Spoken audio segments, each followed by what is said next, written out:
players gather to cast powerful spells, some of the oldest and most powerful in the history of Magic: The Gathering, Dark Ritual, Hymn to Torok, Liliana the Veil, most importantly, Sinkhole, among others, battling head-to-head in brutal combat.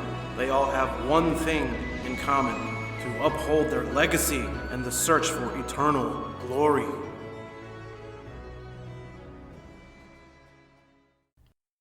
The Eternal Glory podcast is brought to you by the minds behind BoshNRoll on YouTube, ThrabenU University, and theepicstorm.com. Hello, and welcome to another episode of the Eternal Glory podcast. This is episode 57, Lords of the Pit. I'm Phil Gallagher, joined as always by Brian Cook and Brian Coval. How are y'all doing tonight? Just delightful, Phil. Happy to be here. Can't wait to talk about some legacy. I'm doing really good. I told these guys that I would have to start a little late tonight because I have an appointment. What I didn't tell them was my appointment was a 90-minute massage. So I have just literally rolled off the massage table, drove home, and sat down for this podcast. So I'm feeling really good right now. Oh man, I'm absolutely jelly right now. Yep, peanut butter. And this was something that I was planning on doing before COVID hit, and then it was like, well, I can't just go do that. It's literally just 90 minutes of body contact with a stranger.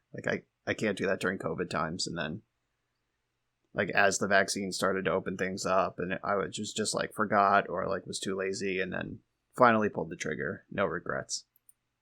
So I think you have a life update for us, if I'm not mistaken. I do. It's a significant one. I have a new job. I've been talking about this the last month or two. I don't remember how deep I went into it on the podcast, but I know I've mentioned it in other avenues and other conversations, but I have made a career change, still in the same field, but I'm doing in-home stuff, which lets me build my schedule a little more, lets me back off of hours if I want to. So this is a pretty big life adjustment, and a significant motivator of it was creating more time to make content outside of a normal 40-hour-a-week job. So if you are not subscribed to my Patreon or my YouTube membership, supporting me directly, now would be a wonderful time to take that plunge, because I'm making big changes to make that a successful endeavor. I think I have to go down to 4 days a week. I thought I was going to be able to maintain 5, and I've just had a series of events kind of happen the last couple of weeks that have eaten up all my time, and it's made it clear, if I don't have a queue, some number of videos recorded in advance as a buffer, when real life happens, I lose so much ground. Yep, absolutely. I feel that, Phil. I went 4 days without publishing a video over the weekend. Friday, Saturday, Sunday, and Monday, just because I was gone traveling for the Legacy Pit Open. So sometimes just uploading isn't that important. 4 days is fine. This week, a little bit less for me, but the fans appreciate what we can do, right? Yeah. Oh, yeah. I had a pretty thick queue built up, and last week I was just preparing to be out of town for 3 days, which is something I haven't done in a year and a half. Preparing for a Magic tournament, sleeving my deck, making sure all my cards were together. I wrote a sideboard guide and primer for Patreon before the event. I just did nothing for my channel. I didn't even make a thumbnail last week for the existing pre-recorded videos, and it took a chunk out of my queue, but that's what the queue is for. But definitely this working 40 hours a week stuff is for the birds if you're also trying to release 4 or 5 videos a week. I'm off it, literally. Yeah. So I've had kind of a rough 2 weeks. We ended up having to put our cat down last week.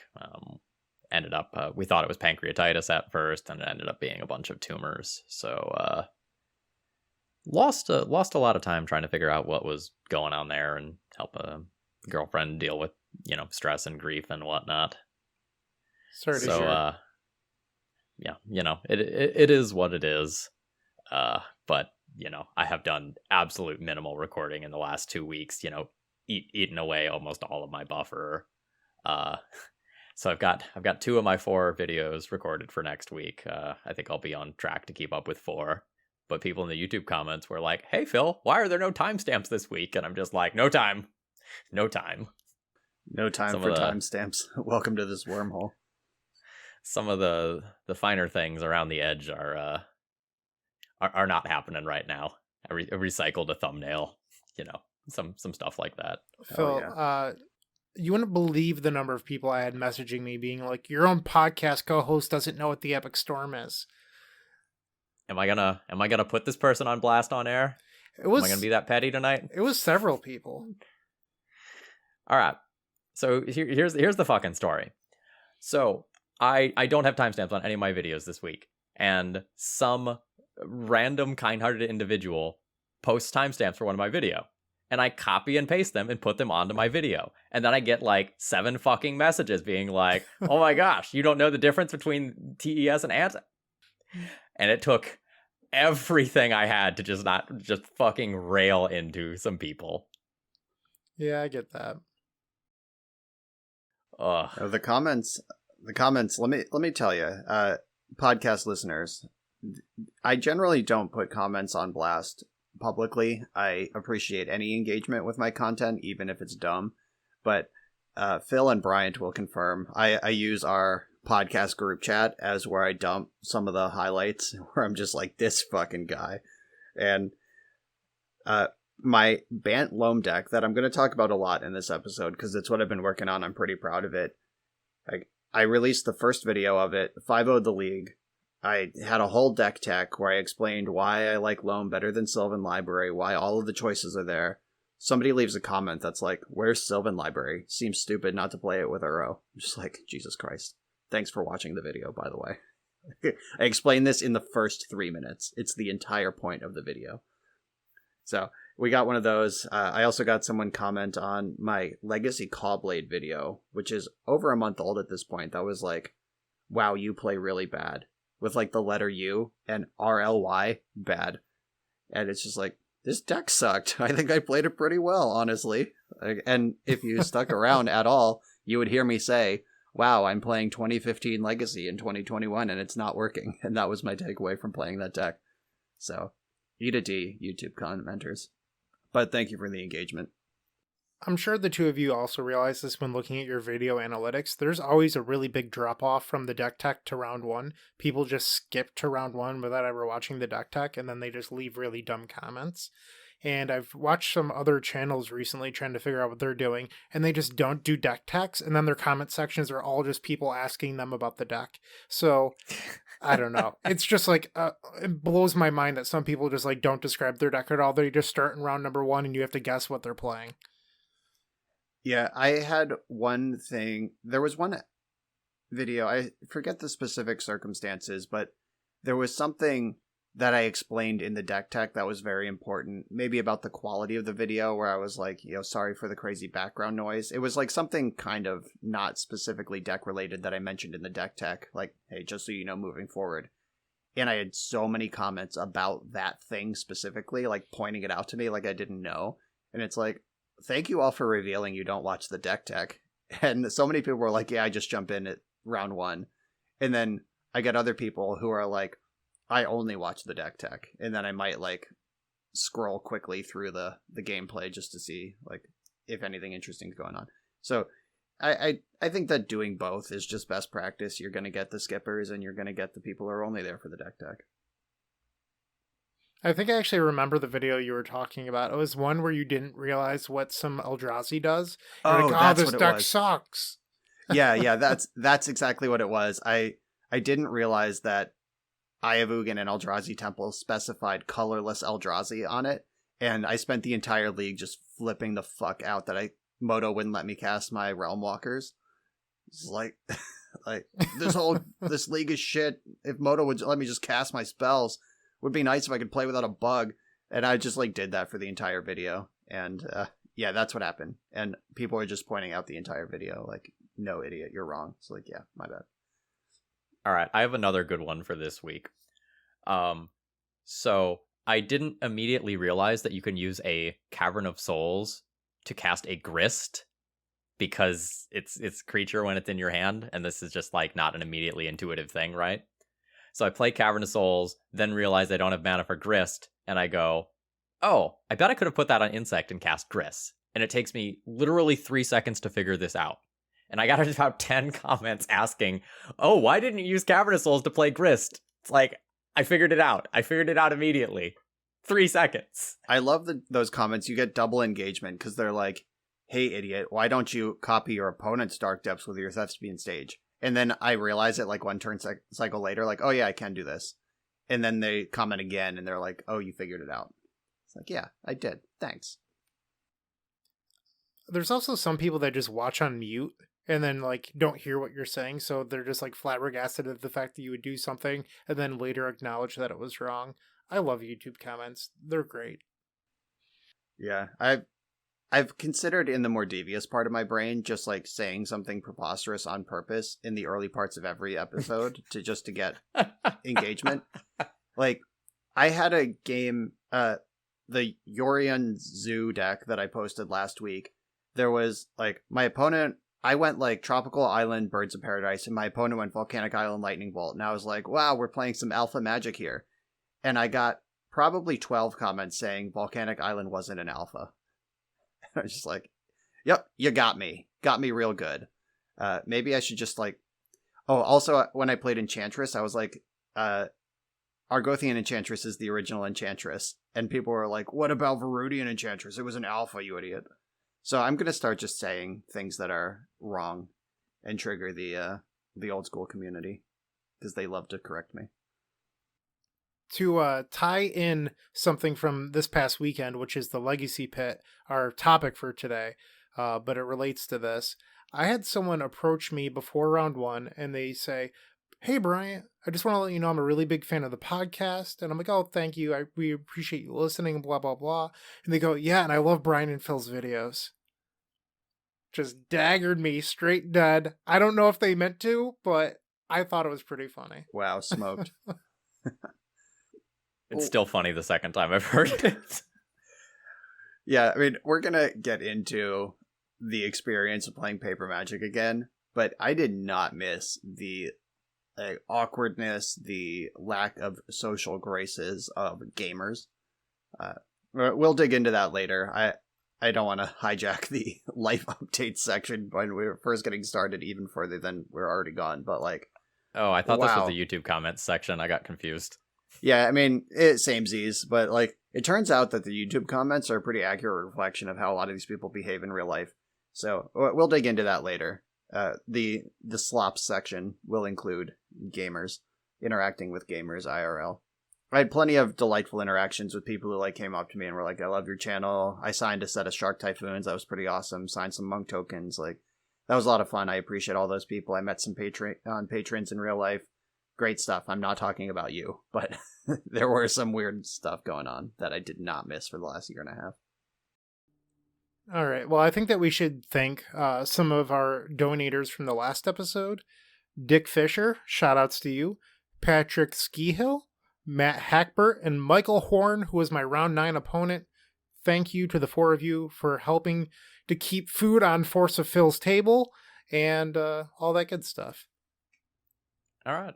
So I guess let's talk about Magic a little bit before we talk about Magic.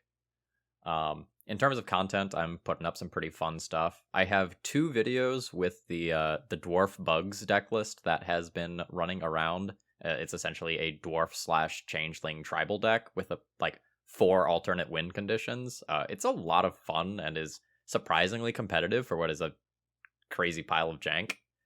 Highly recommend checking those out. And next week I have a D&T tutoring league going up. So if you want to kind of see what a tutoring session looks like and watch me actually play some Death and Taxes, well, almost play Death and Taxes. I'm doing some of the helping. It's a really cool video and some absolutely insane lines are present in this video. Nice. That Dwarves deck has been all over Twitter. I think Honorog streamed it. I know Eric Virgo has been doing a ton of work on it, and I think he's playing the modern version. But correct. Yeah, it looks crazy. Yeah, I went in going like, I wonder how this deck is going to do. I finished the recording, borrowed like 5 more cards, and immediately ran it back because I knew I was going to want to do another video on it. Awesome. Like, it is shenanigans. High quality shenanigans. All right, I guess I'll go next. I have a tournament report for the Legacy Pit Open that I published about 40 minutes before we started recording. So if you liked this episode, definitely go check out my tournament report. But also, I crushed last weekend's Legacy Challenge with the Epic Storm. I've just been on a little bit of a heater recently. Lots of great Storm content of me doing well. So if you like watching me do well, go check those out. And if you like watching me lose, come back later. That's good advice. On the Magic side, I already mentioned it. Lone Bant is my big project right now. I released a trophy league with my first crack at replacing Sylvan Library with Loam. That video is extremely popular. It's like into like 13k views just over the weekend. And I have my playoff with Maxtortion up as well, where I was playing the 4-color version. And then this Friday, so probably coincide with the release of this podcast, there's another 4-color release. So there's a lot of content if you want to see that deck in action. It's what I played at the Legacy Pit, so we're going to be talking about a lot. And for even more Bant-related content, I did a video tournament report where I basically just scrolled through my Twitter feed and talked about each match from memory for about 20 minutes. A lot of people asked if I was going to do like a post-mortem after the event, so I did, and ran it on Wednesday, which is when I normally don't release videos, so a little freebie for the listeners out there. So I've done a few post-tournament report things for like 2Ks and stuff, Brian, with still images. And I can't wait to read your comment section, I'll be completely honest, because people are like, why weren't you carrying around a camera? Why didn't you get any video coverage of your match? You couldn't put a camera above the table? Like stuff like that. So it's just like preposterous, but like that's some of the stuff that people suggest. Yeah, and I get a lot of suggestions like that. And just this week, actually, one of my videos ended up with kind of weird audio. Like you could hear like the slightest of static. Like if you have noise canceling headphones on and the volume way up, you can hear like a little bit of static as I start and stop talking, like as my noise gate opens up and closes. And the tech experts in the YouTube comments that are like, you should just pull your audio, scrub it through Audacity, like send it back through your editing software. I'm just like, what the fuck? Like, what? How much time do you think I have to put into editing a video? Like, I hack out the dead air, I do a once over to make sure nothing weird's in there, and I send it out. Like, I am a one-man operation who releases 4 days a week. It's like 8 to 10 hours of content while holding down a job. I don't have room to scrub my audio through Audacity just in case there's some static in the background. You fucking psychos. I also don't know like why some of my videos are perfectly fine and then other videos randomly do that, because I've encountered that same thing as well. Yep, same. And I really do take a ton of IRL precautions to try to get ahead of that. Like, I am aware of it. I am not a tech expert. I don't record in a sound booth. Like, I am just in the extra bedroom of my house, and I do have some like foam squares and heavy wool blankets hanging up on the walls like directly in front of me to reduce echo. I have stopped recording with my oscillating fan on in the corner, even though it gets hot in here sometimes, because I think that makes some noise. I have my computer pushed as far back, again, to like the back of my desk as possible, so like the subtle whir of my laptop is as far from the mic as I can get it. Like, I'm doing all of these things. I have noise gate, noise suppression, like, I have a lot of stuff going on. So, like, the people who just fire off a 1-second YouTube comment how to fix all my problems can chill the fuck out, because I promise I care more than you do. That's my rant for the day. No, I'm sure you'll have more, but let's not lie. Yeah. I'm done ranting about that for the day. Okay. Do we have anything before we get into today's topic? No, I don't think I really have anything.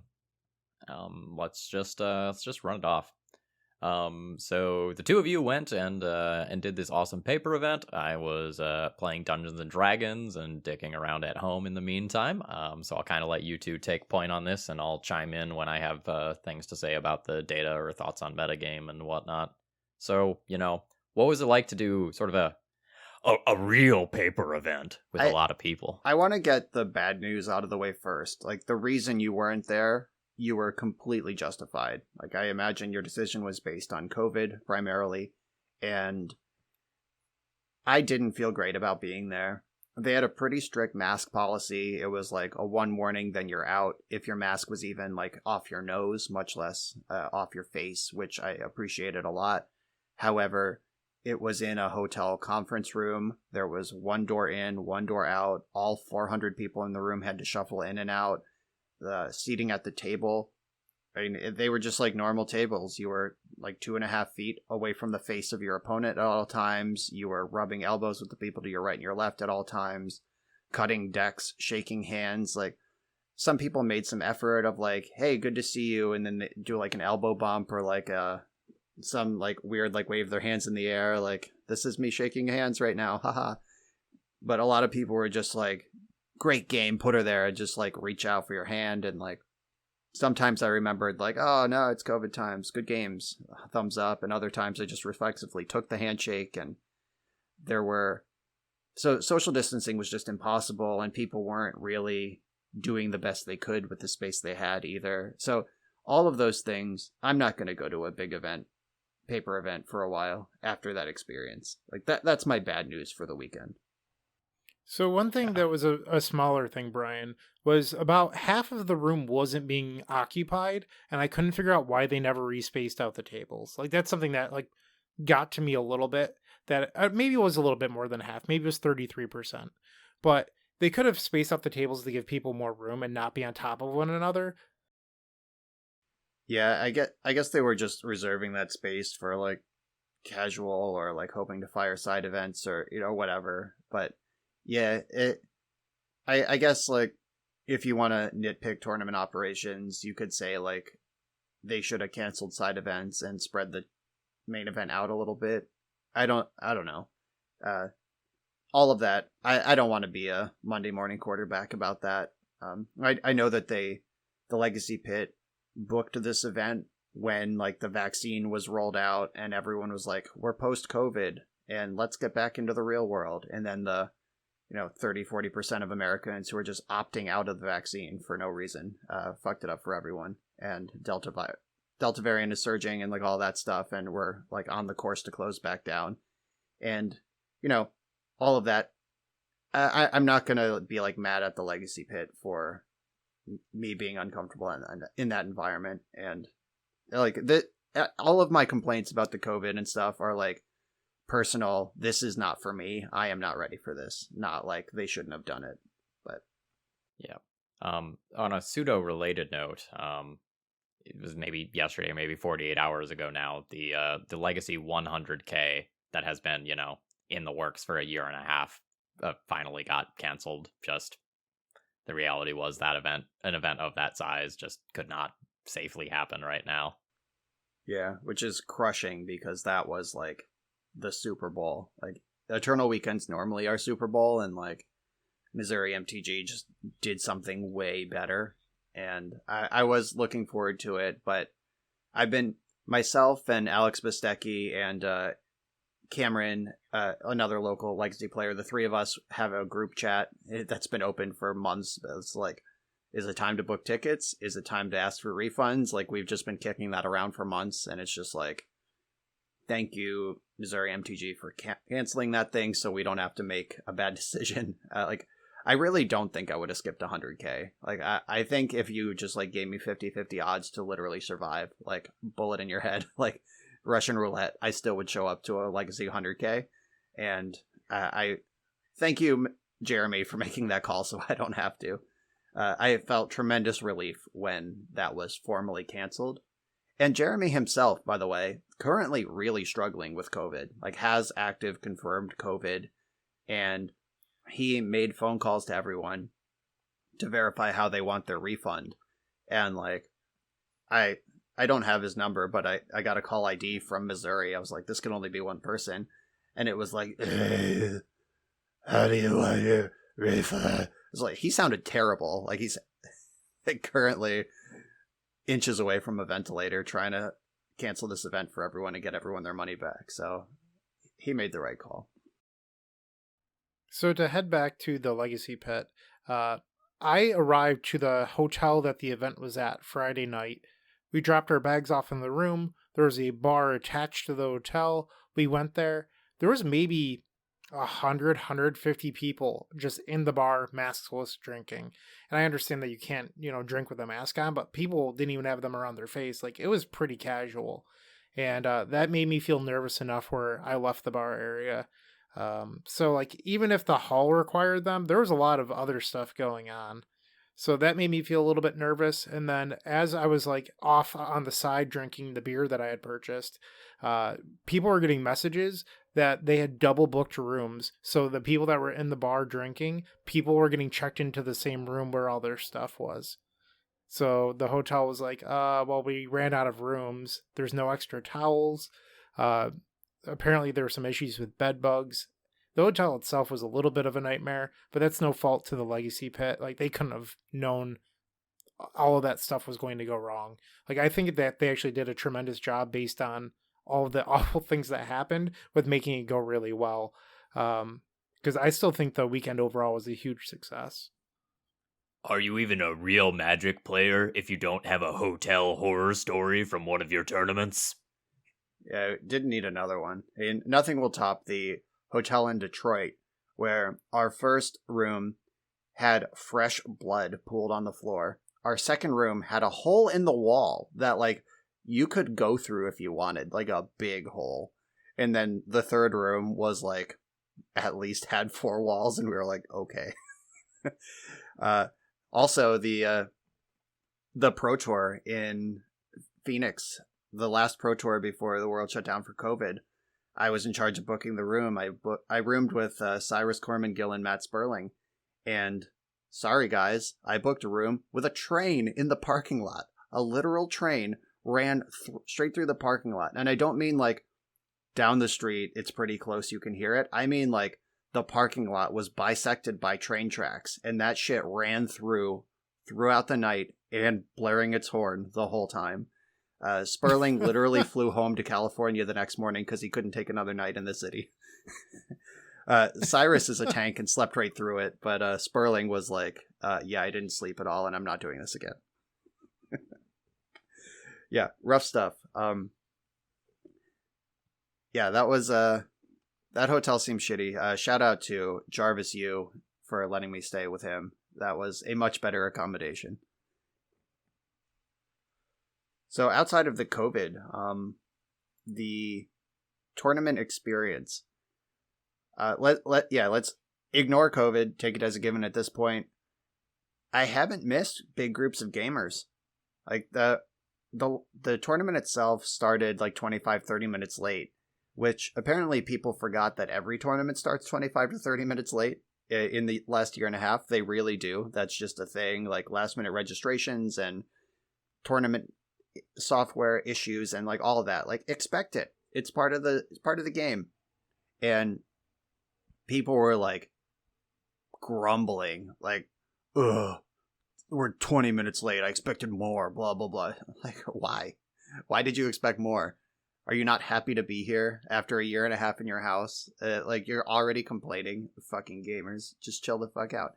And then when the tournament did get up and running, it was like, the head judge was making announcements like, welcome to the Legacy Pit Open, and people were cheering, and then like someone in earshot was like, why are you cheering? It's 30 minutes late. It's like, Jesus Christ. I hate all of you. And just people being loud in general, making noise. And like my first round, I sat down across from my opponent, and like the match next to us immediately gets into this like shouting match about whose town they come from is better, which like, they were just having fun with it, I think. It was like, where are you from? Massachusetts. Oh, sorry to hear that. Ha ha ha. Then the other guy was like, well, where are you from? I'm local. I'm from Baltimore. It's like, that's worse than Massachusetts. And they got into this like fake turf argument. And it was like, you two are so loud right now. And I'm trying to play in a tournament. And like just that sort of general behavior was like, didn't miss it. In my second round, I had my opponent's friend just walked up to our table and started telling a bad beat story in the middle of game 2. Just like, nobody asked. Didn't even acknowledge them as they approached the table. They just came up and was like, oh, yeah, I just flooded out so bad. I gave them the mean mug as best I could. It was just like, if you don't stop talking, I will remove you from this venue. Like, shut the fuck up. Man, I have not missed human beings. I did, when I don't know if you noticed, when I was watching your match, there was somebody that came over and started talking very loudly about their match, and I, like, shooed those two people away. I was like, you should walk away. Like, there's a match going on here. I didn't notice that, but I do appreciate it. I have no qualms whatsoever about asking judges to remove spectators, which is a thing you can do, by the way. If you're at a Magic tournament, you are certainly allowed to have any spectator removed. And I have no problem being like, judge, get these people out of here. And you shouldn't either. So, I don't know if we're, like, supposed to be ordering this at all, but I had to call a judge on myself this weekend. So, a little bit of paper rust, even though I did play in a 2K last month. I had cast Echo of Aeon's game 3 of match 2, won that game, and then clearly forgot to put the Echo back in my sideboard when I was deboarding. And I go to retrieve it match 3 game 1, and it's not there. And I check my sideboard, I count it, it's 14 cards. I check my deck box, it's not there. And I'm sitting there and I'm thinking, like, I'm about to get a game loss. All right, so I call the judge on myself, and I'm like, this is going to suck so much. And the judge is like, okay, well, what card is it? Where do you think it is? And I say, it's Echo of Aeons. I believe there's 2 in my main deck. Judge comes over, looks at my deck and goes, yep, that card, there's 2 of it in your deck. And I'm like, okay. And, like, I'm just waiting for them to be like, okay, well, this is a game loss. And instead the judge says, all right, we're going to fix the issue and you're going to get a warning. And my eyes just like bulged. I was like, what? I'm going to get to win this game now? And I just, like, thought I was completely dead. But I guess it changed when they did the partial drawing extra cards fix, from my understanding. And the people around me couldn't believe that I got to win that game either. They did a lot of policy adjustment, like, right before COVID shut things down, so it makes sense that this was a surprise to a lot of people, but they have taken most of the draconian things out of tournament policy. Like, unless the game state is truly irreparable, they're not gonna game loss you. Like, all of that sort of stuff. If it can be reasonably fixed, they'll just fix it. And you didn't draw the card. I guess you could make some argument that, like, mathematically your deck was different. I don't know, like, by 1 card. Like, I don't know. I'm not a stats nerd. Don't murder me on the internet for this. But, like, there's some argument there. But, like, realistically, you never drew the card. It's supposed to be in the sideboard. You found the issue, and it is easy to put that card where it belongs and fix the game state without game lossing anyone. So that sounds like a reasonable fix according to the current pretty chill policy. Speaking of rusty IRL, I didn't run into a lot of slow play this weekend, which was a relief because I was playing Bant, and when you register Bant for a tournament, you have to be locked and loaded to just call everyone out for slow play all day because you're going to need the clock and you can't let your opponent just fart around. I had one opponent all day, or I had 2 judge calls that I went through. One of them was, I was playing against this, like, really nice guy who clearly didn't play much tournament or maybe even paper Magic. And it was like one of these people who's just like, I countered their show and tell, and they, like, you know, made a like mock dramatic, like, like, big sigh, put their head in their hand, like, just sort of look at the table for a second, then look at you, smile, shake their head, like, you had the counter spell. It's like, yeah, you're being really nice, but that was like 7 seconds of game clock that we're gonna need. So, like, tighten up a little bit, please. And, like, you don't want to, like, be mean to these people because they are being friendly, they're being nice, they're a cool opponent, but it's like, also, like, come on. Put some pep in your step here. Like, we got 14 minutes for game 3, let's go. And that person also, we had a situation where I had Snapcaster Mage on Uro in play, and I said, combat.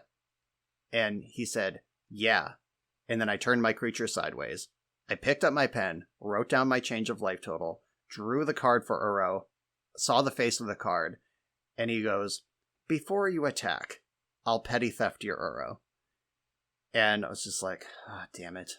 And, like, I've seen the face of this card. And so a judge got involved, and the judge was like, I upfront started answering it like it was a rules question. Like he thought the question was, is there a step between the main phase and when my creature is sideways? Which obviously there is, but what's actually being asked is, according to the communication policy, combat means attacks.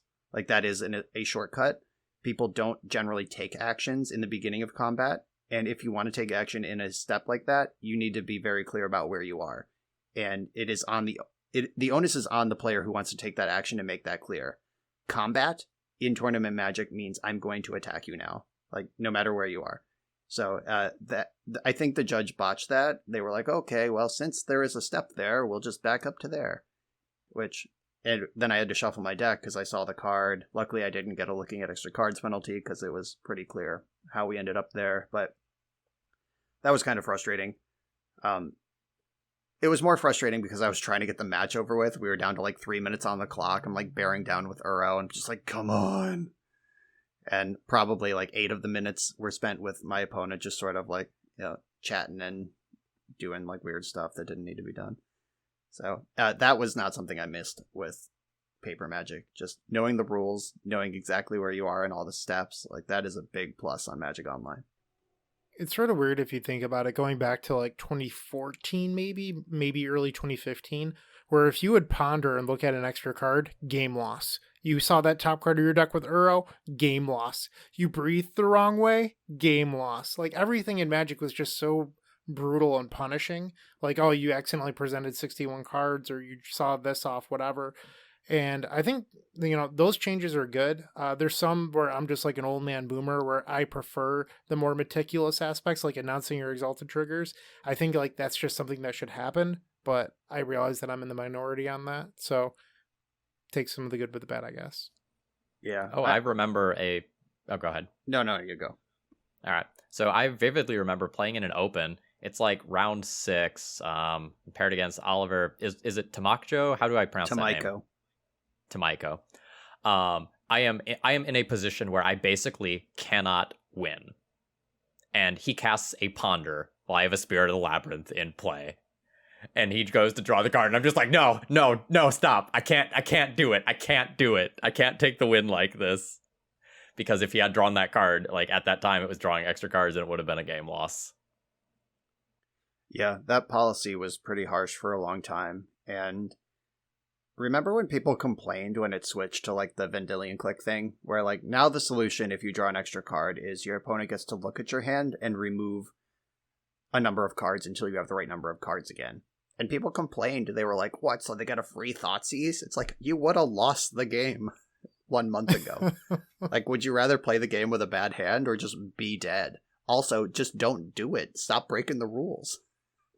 Like that's all. Yeah, like I didn't mind the draconian penalties because I also believe in technical play, but I also I think that they are better the way they are now. Like if you can fix the game state without ending the game, you should probably find the way to do that.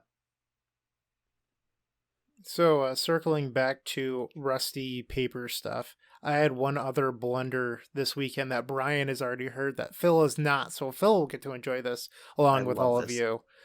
So my game 1 against lands, I Burning Wish for Peer into the Abyss. I cast it. My opponent is just like, great. I got TES'd or whatever.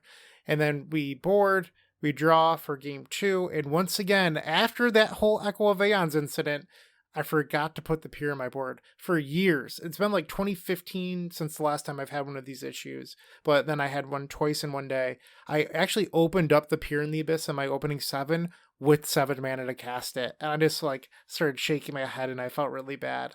And my opponent's like turn 1 Savannah play just like wasn't good enough to stop Peer into the Abyss. And like, it's funny, but also just like, I was so embarrassed that I had forgot to fix it again. And I like the rest of the day, I counted my sideboard twice in between every game. I'm just like, okay, need to make sure it's 15.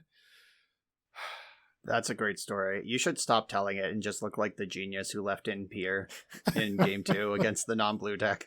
It's like, yeah, Peer is just really good to jam on the stack turn 1, so I left it in.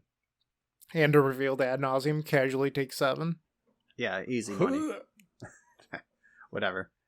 If you take 7, it means you have Peer in your hand, and you can stop ad nauseuming and then Peer the rest of the deck. It's perfect. I have found that I have not gotten rusty in my kind of neurotic handling of my cards. Like, I'm the type of person who I will check my sideboard before and after every game, like twice at the end of a game. I'll look at it before game one. I keep all of the cards in the same order. So, like, my sideboard this weekend was like Wasteland, Engineered Explosives, Null Rod, Carpet, Force of Vigor, like in order. Like, and it's like an order that makes sense to my brain, and I process it quickly. Just count to 15 1,000 times, and I did not make any sideboarding errors. That did not get rusty. I'm still crazy when it comes to that. So, Phil, did you happen to catch any of the coverage? That's something I did not do. No, I didn't. Given circumstances, I basically spent the whole the whole weekend with the girlfriend, so. Understandable. Fair enough. Also, to be real, I don't know the last time I've booted up more than about 10 minutes of MTG coverage. Like, occasionally over lunch, I'll throw on like one of your two videos or something like that, check out the deck tech, but I have consumed so little Magic media now that I'm not doing tournaments. Well, I'd like to shout out Mike Noble, who was on coverage this weekend. I didn't watch it, but I assume that Mike did a very good job, and I know that Mike's a listener of the podcast. So, Mike, if you sucked, I don't know about it. I assume with how much content Mike consumes that the coverage was excellent. Yeah, I gotta say, though, Mike Noble, he knows that I like the Haribo gummy bears that he brings to every event. They're kind of his signature thing. We have sort of an understanding that I get some of them at every event, and I did not get any Haribo gummy bears at this event, and I was undefeated until round 7, then lost back-to-back and missed top 8, and I could have used that little burst of energy at the end. So, Mike Noble, thanks for nothing, man. Oh, I actually got some of those gummy bears. I'm not even joking. Yeah, and you top 16. That was the difference. I had to land in the top 32 like a caveman, and you're just living large in the top 16 with your gummy bears. So, to rewind to arriving to the hotel, I got there around 10:30. You know, I had my beer. I decided I was going to go back, get a nice night's rest. Well, I was staying in the same room as Sam Rukas and Phil Blackman, our editor, and they came in barging super loud around like 12:30 at night. And I am already in my, like, I sleep in swim trunks because I find them to be very comfortable. I'm in my trunks. I'm in bed, feeling great. And Phil just comes in and goes, "This is not an exaggeration. Brian, I need you to convince me on why I wouldn't register Thwart this weekend."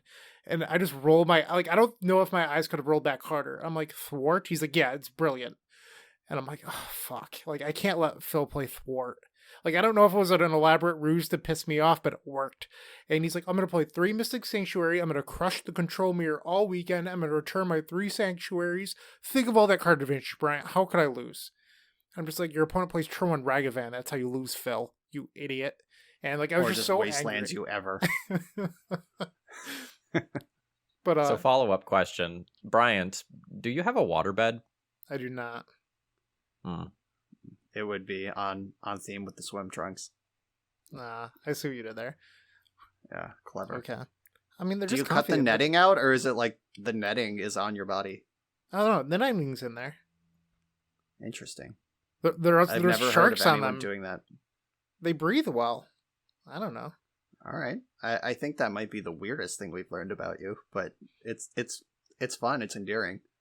That's the weirdest. I'm not going thing. to try it, but good for once man. you do, there's no going back. Yeah, that's now why we can I'm not gonna like try it. pump up the apparel store. We can get like the epicsperm.com swim trunks. Oh, that sounds glorious. I'm gonna have to make those. Yeah, speaking of the epic sperm, I had to talk Jarvis after the event on Saturday. Jarvis and I met up with Steve Nagy for dinner, and Bryant showed up with a car of people to the same restaurant later at Jarvis's recommendation, and they had a separate table. And at the end of dinner, Jarvis had some French fries left over, and he picked them all up in his hand, and he was like, "I'm going to go throw these at Bryant and yell, 'Welcome to the epicsperm.com.' And I was like, "Jarvis, no, don't do that. That's madness."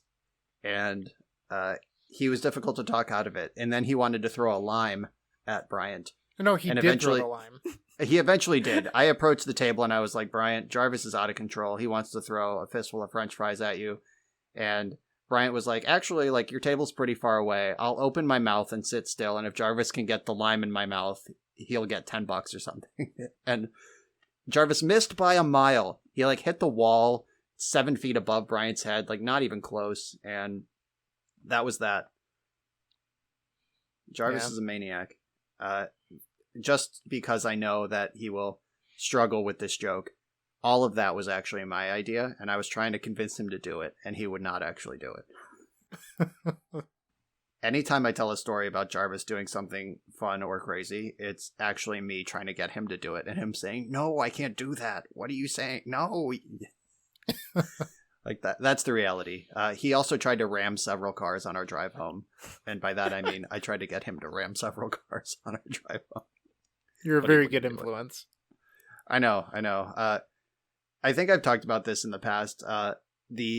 My friend group were very much a yes and friend group, which if you're familiar with improv comedy, basically the number one rule is whatever the premise is, you say yes and then you add to it. Like yes and you never get to say no or that's silly or I'm not doing that. And Jarvis is the exact opposite. He's no but.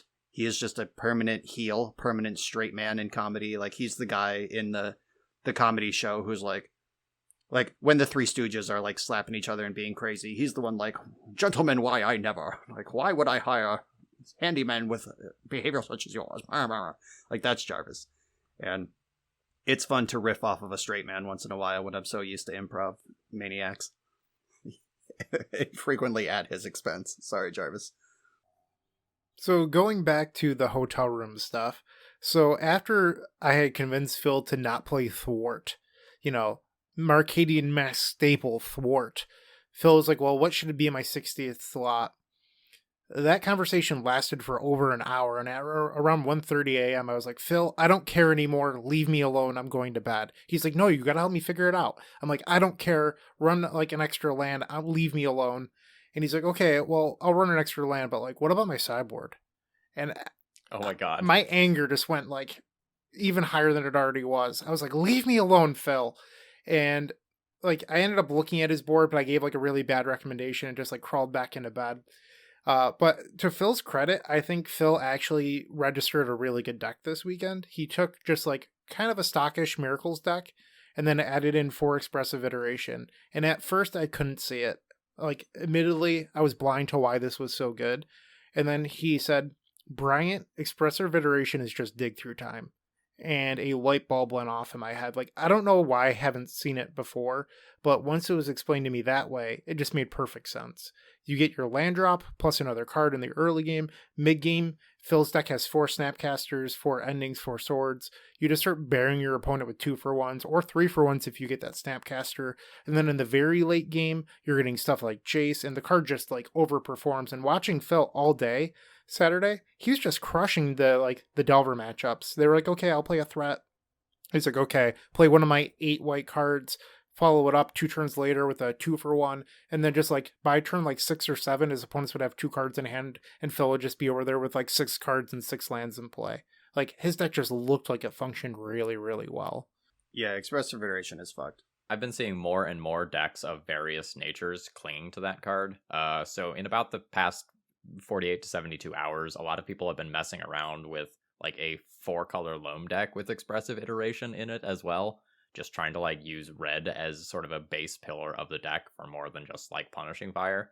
And there's also been a lot of blue-red X mush floating around in leagues where you kind of have a hard time exactly naming the deck, but it's just built around that card plus 56 of the other best cards in Legacy.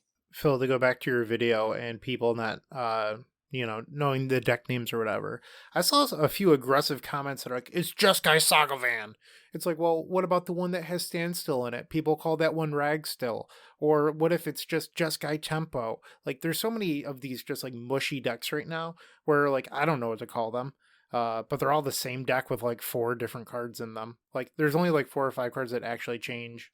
And you frequently can't tell the difference between them in a game one scenario. Like, you played 6 turns, you don't know for sure whether or not your opponent has, like, that extra color or whether they have the standstills.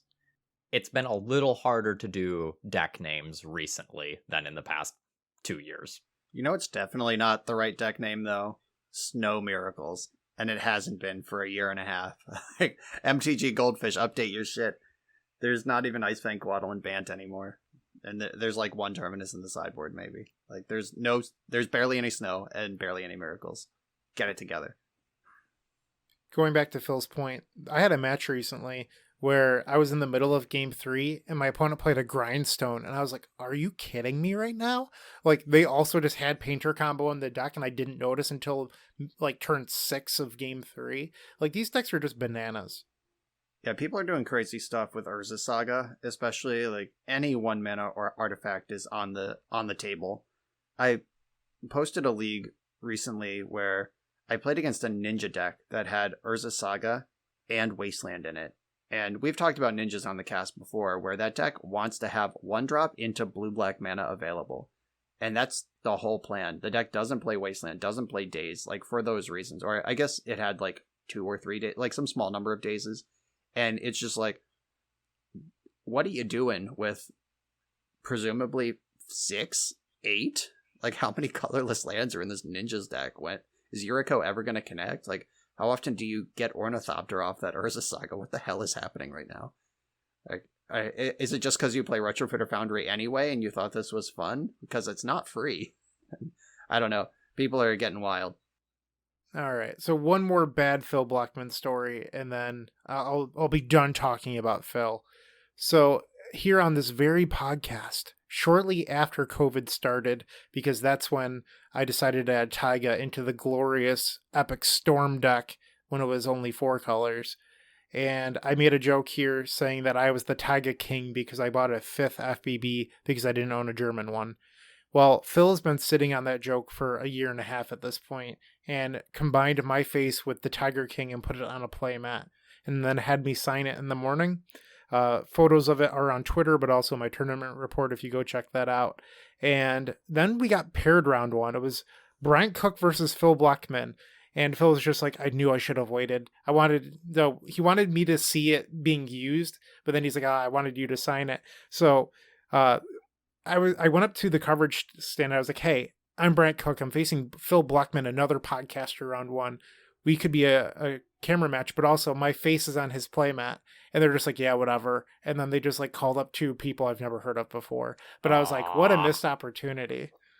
Yeah, I'm trying to mitigate ego or perception of ego when I say this, but I didn't recognize the names of most of the people they were calling for feature matches most of the day, and there were a lot of heavy hitters in the scene present in the room and doing well, and they were just like Joe Schmo and Bill whatever the hell from table 11 playing at X and 1 or whatever. It's like, what is going on here?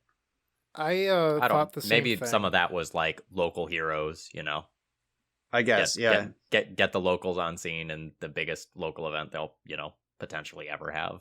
I was told that very thing, Phil, but I was also told some of them are like regulars at the Legacy Pit. So they wanted to showcase their regulars more than some of the big names. Not my event. I don't really care. Like, I don't mind if I don't get a feature match. It's not going to hurt my feelings.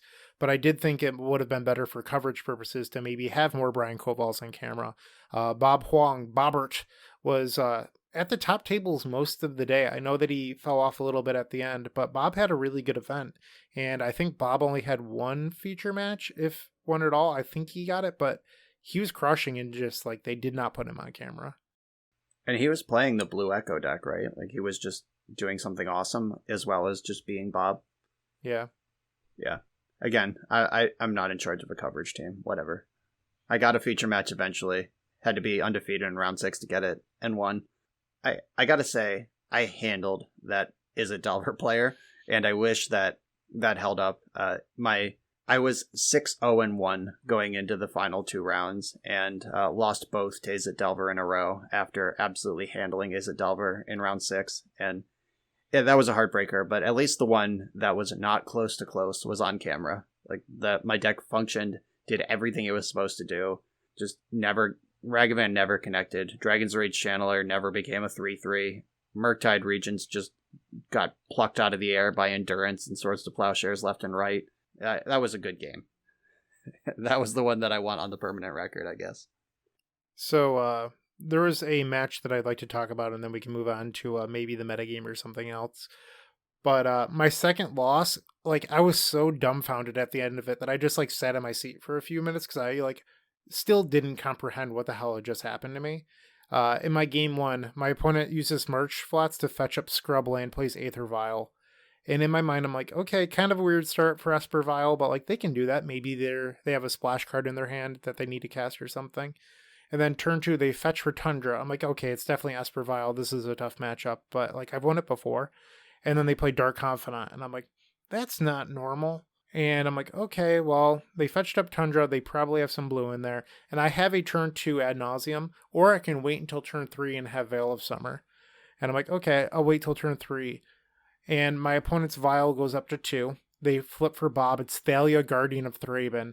And immediately I just like, I'm like, oh, crap. I'm like, well, I have a Massacre on my board. So they Vial and Thalia and then play Archon of Emeria. And I was just like, you got to be fucking kidding me. Was this Phil Gallagher? Was that your opponent? Yeah, this sounds like my bullshit right here. I was so angry, Phil. I mean, not towards my opponent, but internally, I was like, how is this person X2? Like, I am like 5-2 right now. Or, no, I was 5-1? 4-1 maybe? But I was just like, what are they doing in the X1 bracket? Like, They're casting Archon of Emeria. Have you ever played against that card? It's unbeatable. Yeah. It's very good in Vintage, I'll tell you that. Well, it rolled me. And game 3, they had Canonist, Thalia, Archon as their curve. And I was just like, yeah, you got me. But that deck crushed me. Someone get Phil some new pants after that. Wow. Yeah, that's a good one. They would then go on to beat local hero Bobert Huang as well. Oh yeah, his deck also can't beat Archon of Emeria. It's not even close. Wow. Yeah, I played against an Archon of Emeria in the tournament as well, and it wasn't the same person, because my opponent was in like 4-color Abzan. They were like Abzan with a blue touch for Uro. And in our game 2, they curved like Zenith for Arbor into Scavenging Ooze into Archon of Emeria, but I had used Ponder on turn 2 to set up Terminus. So I got to do the like, oh my god, like pick up the Archon of Emeria, like read it with my head in my hand, like, this is a good one, and then Terminus. See you later, all your cards. And then I won that match. So I kind of just like the idea of you being like, yeah, whatever, play Uro. Yeah, that also works. But the Scavenging Ooze had that one under control. Yeah, so there's this problem with a lot of these hate bear style decks, and it's really apparent in Vintage. Like, when you just play the bigger, dumber creature, the hate bear decks just fucking fold. This is part of the reason why, like, the Death and Taxes hate bear style decks are kind of bad in Vintage, because you end up with this horrible shops matchup. Because, like, a 4/4 or like a big snake comes down or something, and you're like, oh well, shit, I have X1s. And the same thing is definitely true in Legacy. You know, if you don't have a Caracas or something to bounce it out of the way and an Uro comes down, like, good luck with your, 2/1 creatures. It's not getting there. I had this phenomenal match. You mentioned the giant snake, and it just made me think of this. I had a match against the blue Karn deck, the Echo deck that's not Urza, it's just Karn and artifacts, and I had Dress Downs in my deck because I play that card a lot. And there was a turn where my opponent had 2 construct tokens in play and then just elbow tapped for a Stone Coil Serpent and Dress Down, ate the 2 constructs, and then made Serpent come in as a 0/0. So the old 3 for 0 on that one. And then in game 2, like that game ended on the spot. And then in game 2, they had 2 constructs again and then resolved a Karn, wished for Walking Ballista, elbow tap, jammed the Walking Ballista, and the same thing happened. Just like, your constructs are gone, your Ballista comes in as a 0/0, and attack Karn, and you're dead. And wow, I love Dress Down, is the moral of that story. All right, well, since Brian is sharing cards that he loves, I'm going to do a quick one. Twice this weekend, I played Galvanic Relay for at least 6, and then followed it up with a galvanic relay for at least 7, and just got to see all of the cards and the defeat in my opponent's face kick in. Like, they knew that they were dead, but they had to wait a full turn cycle, and it was just so awesome. So I did one of the most just utterly filthy things I've ever done in Magic 2 days ago. Playing Vintage, I got a Stony Silence in play versus Shops. And my opponent had managed to get a whole bunch of other stuff in play. And then I followed it up with Kataki. And their one land was a workshop, so they could not pay for anything. So I got to just sweep about 10 permanents off the board. Oh, see you later. It's kind of a build your own dress down. You just had all those specific cards that dress down just does. Yeah, Phil, have you considered playing blue for dress down? I actually played a league where I was like, oh my god, this deck needs dress down. I played a bug or 4-color deck of some kind recently that just had no good way of answering Urza Saga tokens, so I got just swamped that league. I thought we were done, but since you guys brought it up, I got a YouTube comment this week where somebody commented on my Loam Bant deck. They said, Stifle is better than Dress Down. It's better with Uro and interacts with opponents better. That was the comment. And I think I typed a very short response, like not rude, but like Dress Down is not in this deck for Uro, and also Dress Down interacts with the format much better than Stifle. Just like the bare minimum that you can possibly respond to that, but I could honestly write 3,000 words on why that was a preposterous statement to make. In this essay, I will... Yeah. Welcome to my TED Talk. Let me tell you about Dress Down versus Stifle in the context of 2021 Legacy Magic the Gathering. Fuck. Guess how many times I have snuck an Uro in with my own Dress Down playing Bant? It's close to 0, because even when that play is available, it's usually wrong. You'd rather usually just draw a card. It's just, that is almost always wrong. Like, why would you turn your card advantage engine into a clean Swords to Plowshares target? Just let your Dress Down die. You can Uro next turn. It will be better. My god. Unless they literally already have Rest in Peace in play. That's probably just the wrong play. I got to watch a match this weekend of my good friend Max Carini, Wonder Pro on Magic Online. And Max, as always, is playing Doomsday. One of the best Doomsday pilots out there, in my opinion. And Max has carefully navigated this game 3 where he mulled the 5 against High Tide, where he built a pile that beats Brain Freeze, even if they had some other interaction. And Max's High Tide opponent is burnt out on cards. They have 1 card in hand, and Max built this Doomsday pile to even beat a Dress Down. And the High Tide player draws for turn, and it's a second Dress Down, and I see it, and I'm just like, oh no. And double Dress Down out of High Tide gets Doomsday, and I just could not believe that was the draw. And I was just like, Dress Down is such a broken card. I should play that card in Wreck Doomsday too, but I'm never going to. I love Doomsday, and I love that Doomsday is just a 4 of in High Tide now. That's just the technology. Just turn off the entire Hate Bear deck, then win, or also just sideboard against Doomsday. Wow. The more places that Dress Down finds a home, the happier I'll be. So that card is dope. I did buy 4 Japanese foils the first day that they were available. $2 each. Yep. Smart. All right, do we want to talk about the results of this tournament at all? The metagame? I don't want to go too deep on this because I'm sure every other Legacy podcast is really digging in. But I think talking about how this looks compared to the online metagame, I know Bryant has some strong feelings about that, and just in general, what did well at this tournament? All right, so I'm just going to run the top 8 real quick. So 1st through 8th in order, it's Jeskai Ragavan, Alurin, Blue-Red Delver, Lands, Affinity, Blue-Red Delver, Bant Control, Blue-Red Delver. Yep, Exciting. 2 of those Blue-Red Delvers were my last 2 round opponents. Bummer. Forcey Alurin, though. Outside of the Alurin deck, it's the same results as the showcase this weekend. Almost 1 for 1. So when people, in my opinion, say oh, well, Paper Legacy is so different, I think they're kind of full of themselves. You might get a little bit more Death and Taxes because it's like a very cheap deck to build. You can build Death and Taxes according to MTG Goldfish for under $1,000, which is fantastic. I love it. But for the most part, the online metagame is fairly similar. I think it's like maybe a 5% difference here or there. But the format right now is like pretty defined, and there's some Legacy personalities today tweeting out about how Legacy solved and they won't play it until it's fixed, which... You can just say it's Bob. Everyone know it's Bob when it's ban talk. Wow.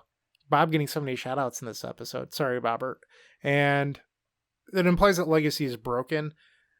I like playing Legacy right now. That said, the best deck is very clearly defined. It's any deck playing Blue, Red, and Ragavan.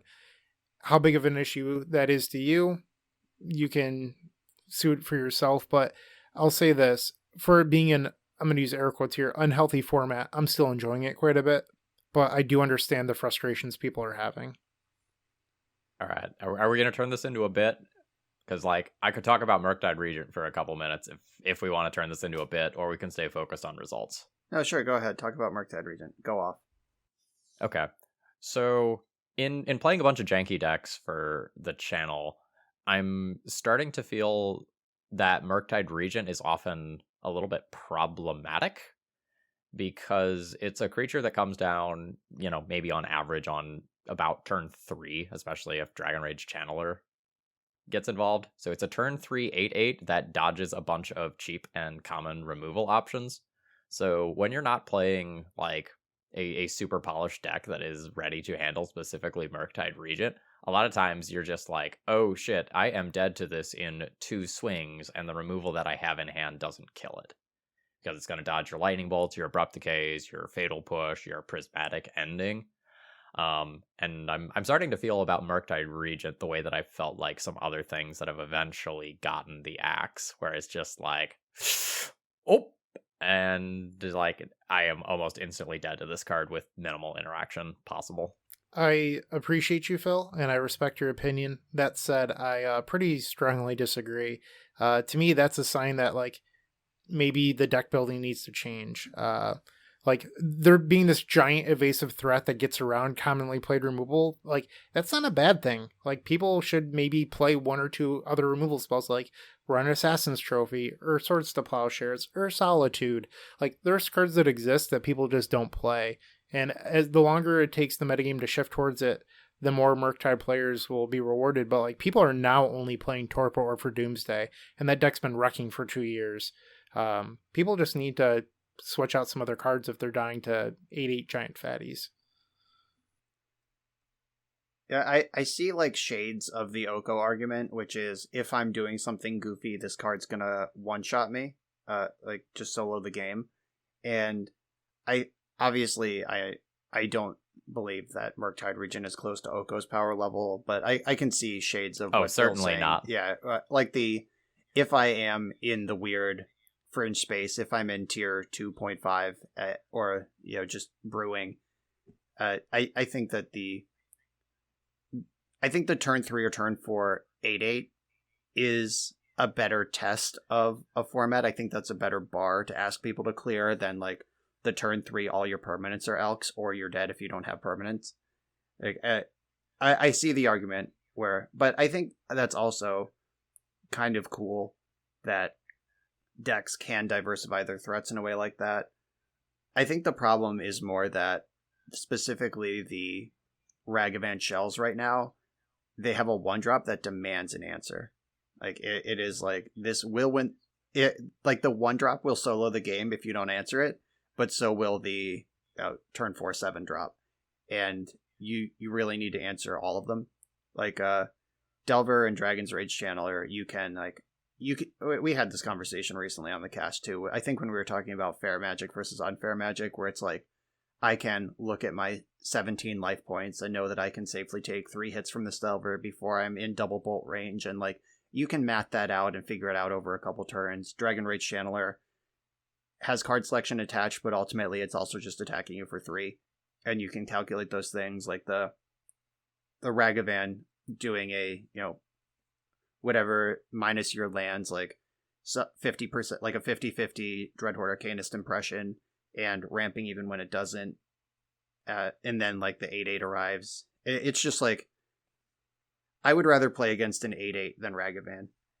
And I think that that's where the test, where things are breaking down.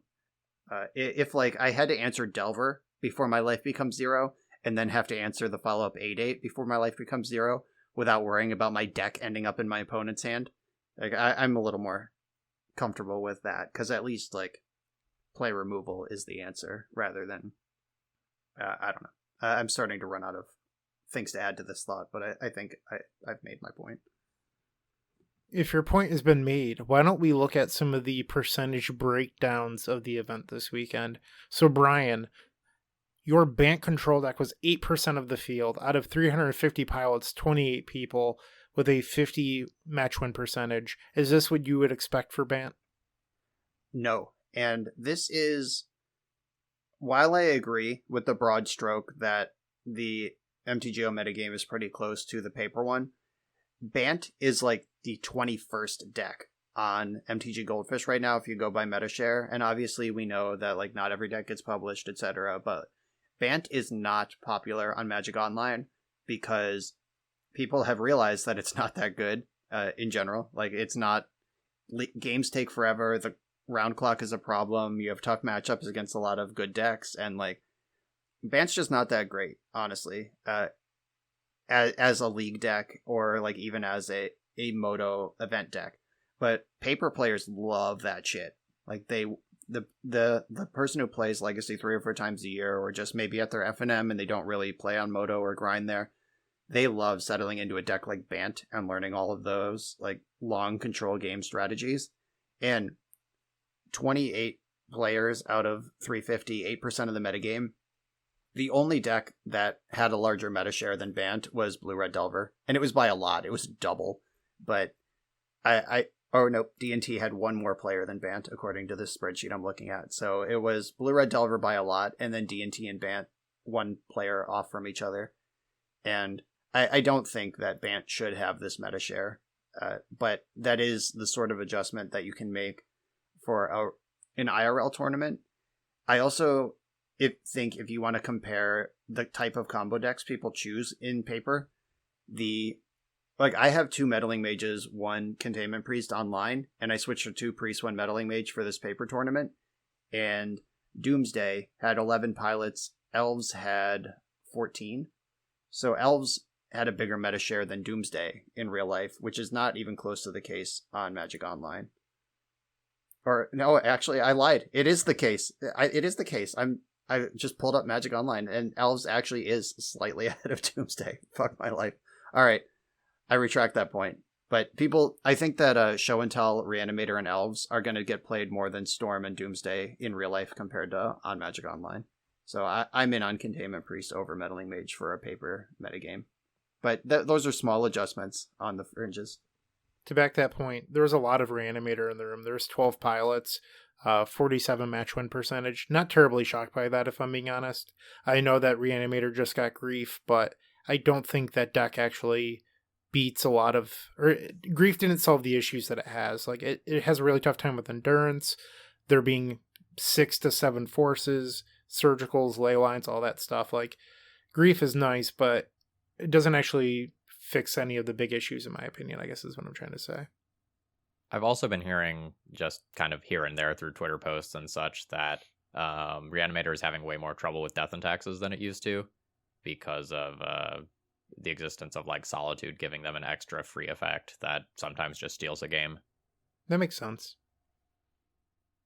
So, Brian, going back to the Bant thing, the spreadsheet doesn't actually have miracles in it, so part of me wonders how much of that Bant control is actually miracles variants as well.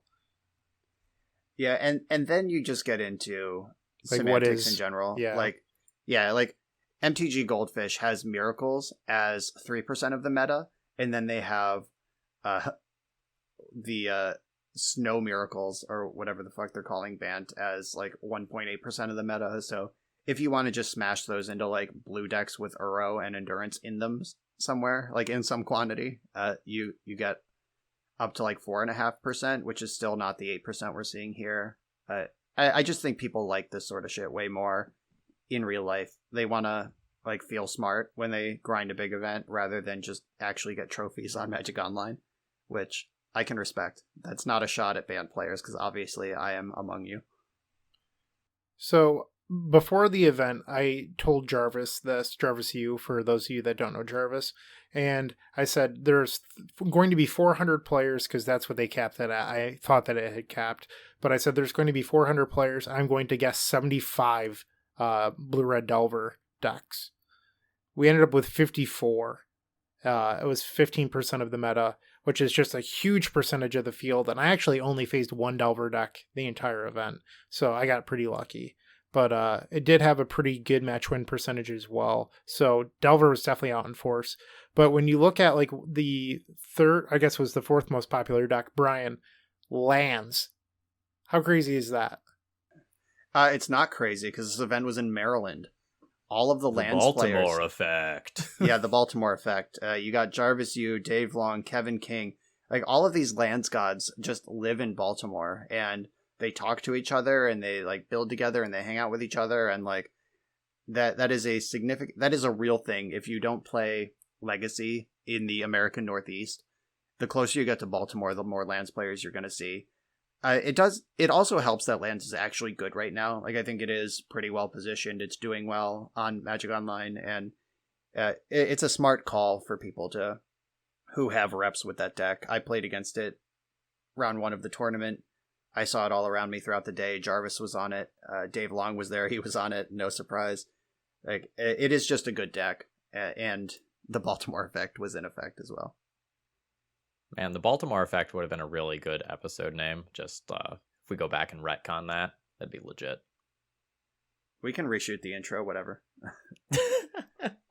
Yeah, I mean, right. I think that title would be better if lands actually won, but despite the... We're going to keep that in the back pocket then. Yeah, despite the 6% of the metagame, there is not a lands player.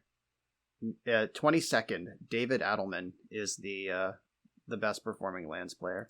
I thought one top forward. Am I wrong? Oh, no. Yeah, you're right. Top I'm four. dumb. Yep. Jacob Romansky. I take it back. The Baltimore effect is here. So I'll briefly mention some of the D&T data because like the data we're seeing here is pretty typical. Death and Taxes is usually a very popular paper deck because like, again, it is a budget entry point to Legacy. There are a lot of Legacy players who can lend out a copy of Death and Taxes because it overlaps very little with other blue decks that they might be playing. And just about like always like clockwork, Death and Taxes has a win percentage in these sorts of events of somewhere around 50%. And there tends to be this huge delta between the Death and Taxes players who really, really know what they're doing and do well in the event and everybody else. Shocking that an entry-level deck would have players that are both very good and very awful. I can't believe that, Phil. Could you please break that down for me? Surprise Pikachu face. While Death and Taxes didn't actually put any decks into the top 8, it does have quite a few in the top 32. It placed 9th, 20th, 23rd, and 33rd as well. So it was an okay day for D&T. Tends to be pretty good versus a lot of the blue-red Delver style decks because the Yorion builds are playing an absolutely stupid amount of removal right now. I heard a lot of, before the match begins, I'd like to reveal my Pokemon, Yorion. And I was like, oh, why can't I get paired into one of these people just once? Never happened, Phil. I was in a tutoring session last night, and the person I was tutoring was like, yeah, I don't like playing the Yorion build. I don't like letting the Storm players know that they can just go off on turn 1 or 2, and I can't do a damn thing. Well, you should ask the 4-color Yorion Aloran player who got second in this tournament how that effect worked for them. I bet like it's non-zero where it's just like I'd like to reveal a companion and then the Storm player is just like ad nauseum nerd and they're like force. And then the game ends. Love it. I don't want that to be me. There was a lot of Doomsday, and for the most part, those players did very well. Like, I had a respectable record throughout the day, not good enough for top 8, but there's Doomsday all around me. I was fortunate to only face it once because it was crushing, and there was very good players playing it as well. Yeah, just for reference, they were at about 58.5% win rate over the course of the weekend, which is pretty good. Yeah, 11 is a lot of pilots. I wonder how aggressively or how lenient opponents were being with time. What was there a 3-minute Doomsday resolution during the course of this tournament, and did the opponent let it happen? Like, that's what I think is the practical gate. Like, if you are a Stone Master, you'll be fine, just like any deck. Like, I mean, the Epic Storm has complicated lines, Death and Taxes has complicated sequences, Bant has complicated sequences. Like, the three of us, we get it. It's not a Doomsday thing, but Doomsday especially, like, you need to, like you were talking about that person you watched make a pile that beats Brain Freeze, Interaction, and Dress Down. And it's just like, you can't figure that out on the fly. Like, maybe in a Moto Clock where you can just spend 7 minutes really piecing it together, you can do that. But you can't do that in paper. And I would call a judge after 45 seconds. Like, if Doomsday has been resolving for 40 seconds or more, the judge is coming over. Like, you got to keep the game moving. And yeah, I wonder how generous opponents were being with the time, or if these people were all just able to quickly assemble Doomsday piles IRL. What I saw for the most part is a majority of them were actually very quick about it. I faced Dave Baruta, who was very quick about it, but I did sit next to one player, and I can't help but laugh. So they put Doomsday on the stack, their opponent says resolve, they immediately reach into their deck box and pull out a newspaper-sized chart, like literally folded open, and it was just like this really long chart, and it had X's and zeros for cards. I didn't understand it all because I couldn't fully see it. But if I was the opponent, I probably would have just called a judge for time purposes. It seemed like, what is it called? That's straight up outside assistance. I'm actually pulling up these the days. Magic tournament rules right now. I think they may have made a recent policy update, but if they didn't, that was just 100% illegal. It happened. I thought it was you could only refer to in between games for things like your sideboarding guides and whatnot. Yes, but I'm not super current. Yeah, I'm like fairly confident that is the rule, but keep talking, I'll look it up.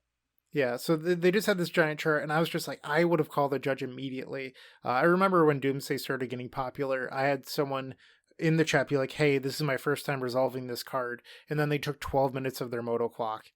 And I was just like, this is ridiculous. I was like, this deck shouldn't be allowed. But since then, I haven't had that many issues. Players online are actually pretty quick about it.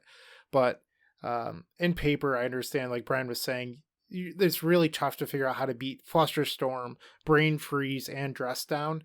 And you just can't let your opponent sit there for 10 minutes figuring it out. Like, you just got to be like, you have to make a decision. I need you to make a play. That sort of stuff. And eventually, if they don't do anything, call a judge.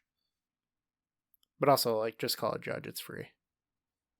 Yeah, I'm going to be playing quote-unquote real Doomsday for the first time. I've got it twice in the queue. I've played a couple of, like, decks that have a Doomsday finish in it, but never dedicated Doomsday. So I get to be that guy this week and next week. Well, I hope your comment section is very nice to you, Phil. So there are a few other decks in here that I thought were, like, sort of interesting. Before you get into this point, I have pulled up the MTR, and that was a match loss. Oh. Tournament error outside assistance, IPG 3.2, definition, a player, spectator, or other tournament participant does any of the following, and then the second bullet is, during a game, refers to notes other than Oracle pages made before the official beginning of the current match. Like, the form notes can be varied, but are typically on paper. While looking at these notes between games is okay, during a game is not permitted. As an exception, official Oracle text, etc. Like, that was just 100% against the rules. Nice. Just FYI, if your Doomsday opponent pulls out a fucking newspaper, call a judge. So there's two other decks that I thought were, like, sort of interesting. So there were 6 Hogak players, and if we go back about a year, Hogak was like this secret deck that only showed up for large events that would just smush. Like, during the Oko era, it would just come in, it would mop the blue deck's faces, and then it would never have any results for anything that wasn't a showcase. Like, for some reason, those players just didn't exist for regular challenges or whatever. Well, there were 6 Hogak players here in the Pit Open, and they did miserably. A 47-match win percentage, not that great. And I wonder how much of it is that these new blue decks are even better than the ones from last year. In my opinion, they're probably actually pretty close. And then we have Mono Green Cloudpost, which is another like traditional blue suit monster killer. Before we jump off of Cloudpost, or we jump off of Hogak, Endurance was printed. That's the difference in the blue decks right now. That makes sense. Yeah. One and done. Put 3 of those in the deck. The Hogak matchup changes dramatically. All right, continue with Cloudpost. And Cloudpost is just like another blue killer. And it had like about a 50 match win percentage, 52%, with 6 pilots. So it's not bad, 22 and 20.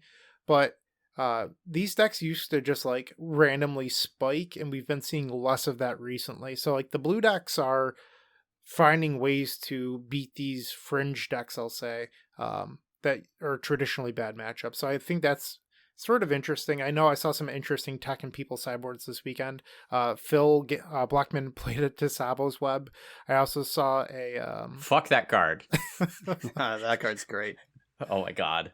I saw it's the original dress down. You just blank your opponent's deck and draw a card. Love it. Yeah. But I also saw a From the Ashes this weekend. So it looked like people were prepared. I don't know. It's just like sort of interesting to think about if the blue decks have a stranglehold right now, or if they're fine, or I don't know. Well, From the Ashes is a complete crusher against actual lands, and the Baltimore effect is a reason to play From the Ashes, even if you wouldn't normally. And against the Cloudpost decks, like, Blue Soup is a pretty generic term, but we can't forget about this 15.5% of the metagame on Blue-Red Delver. Just fucking Ragavan, Dragon's Rage Channeler, waste you, you're dead. Nice Cloudpost deck. Like that's the police right now. It's not that blue got better. In fact, a lot of the blue decks, at least the ones that I've seen, they're moving away from Back to Basics. They're moving away from Blood Moon, and they're just a lot of them are getting greedier. Is the problem? Like the Bant decks have expressive iteration in them now. They're splashing red out of the sideboard for Pyroblasts, and we just can't really afford those things. If I knew for sure I was playing in like a local with 16 people and 2 of them were on Cloudpost, I would just put Back to Basics in my deck anyway and let my 5 basic lands do the work. But in an open field, that's just not a slot worth hemorrhaging, at least in my estimation. But it is that giant Delver meta share that's keeping Cloudpost in check. Yeah, but what happens when they reveal Primeval Titan, Brian? What about it? I don't know. They can't cast their spells. Bad joke. Let's move on. Okay, got it. Oh, right, so... you mean off Ragavan. Okay. I mean, it connects twice. You can do it. Here it comes. Busted. All right, so another thing about like the Delver meta share here, there's 54 players on Blue-Red Delver. There's another 14 player on assorted Jeskai Ragavan variants, a lot of which are essentially going to be Blue-Red Delver decks that just happen to have Prismatic Ending in them, because that's just another very cheap, efficient answer to your opponent's Ragavan and other 1-mana plays. And there's a handful of other things that, like the other tempo category, the Rug Delver category, that add a little bit to Delver's meta share. So we were maybe a part of it during the last ban cycle. Not that I'm saying that like we need bans right now. I'm not trying to say that, but Wizards was pretty tone deaf to the results for a long time, until just basically the entire Legacy community all at once was like, hey, do something already, and poked Wizards. Do we think that Wizards sees any of this stuff? Like, it's a paper tournament. They don't really care about it. They see the showcase results, and, Jeskai Ragavan keeps on doing well. Modern Horizons is selling through the roof still. Modern Horizons 2, that is. Like, do we think Wizards is even thinking about this stuff right now? I can't answer that, obviously, because none of us work at Wizards, and we won't be able to know for sure. I'm always confident that the people who make these decisions care about Magic. It's just the priorities and versus resources and man hours to really think about it.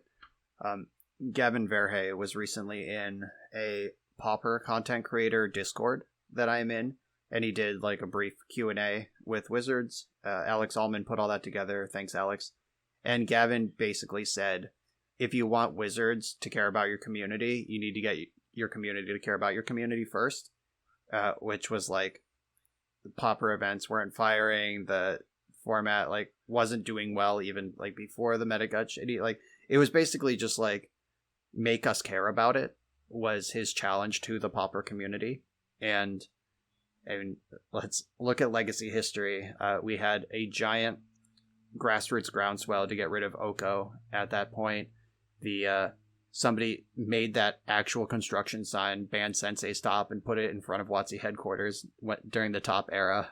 Like, not to say that that sort of theatrics is how you get cards banned, but like we do need to recognize that we are a niche format in constructed. Like EDH is the priority right now. Arena is the second priority right now, which means standard and draft.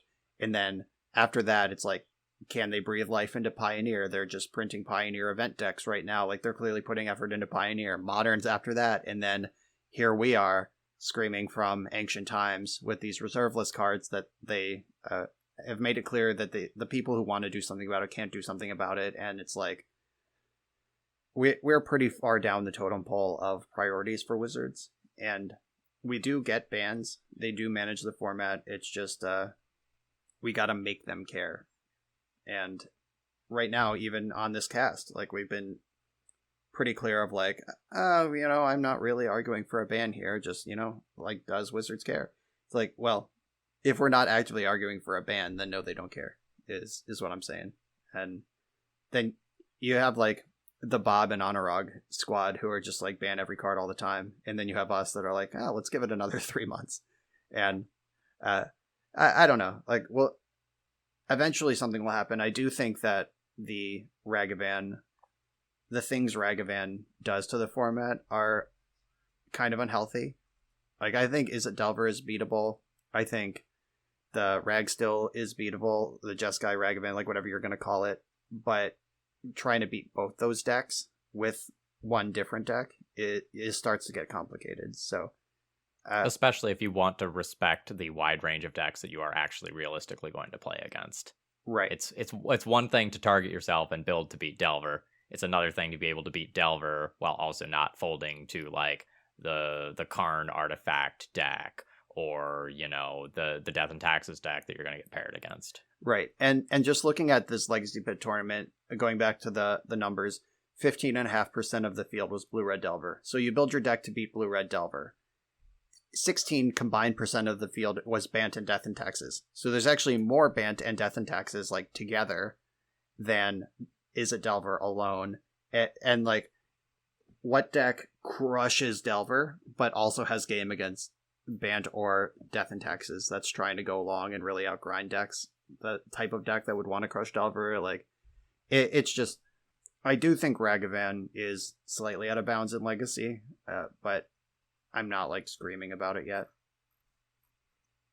Oh yeah, like I am at the point where if someone said, "Hey, we're gonna ban some stuff," I'd be like, "Okay, cool," but I'm not sitting outside of WotC headquarters and asking yet.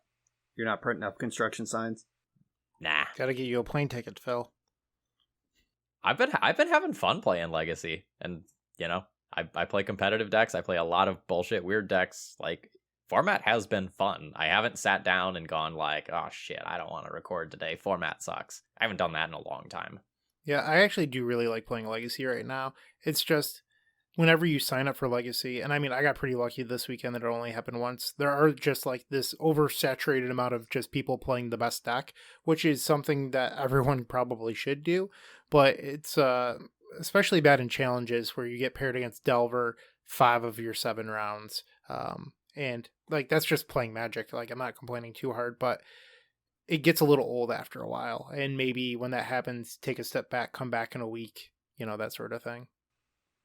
It's just unfortunate, like, sociologically, that the best deck right now is also the deck that any random would choose on purpose. Like, if they were stepping into Legacy anyway, like, Delver has this long history of being, like, it's like chess. You get so many micro decisions. Like, winning with Delver means you're very smart. Like, all of these things that people have been saying since Delver was printed.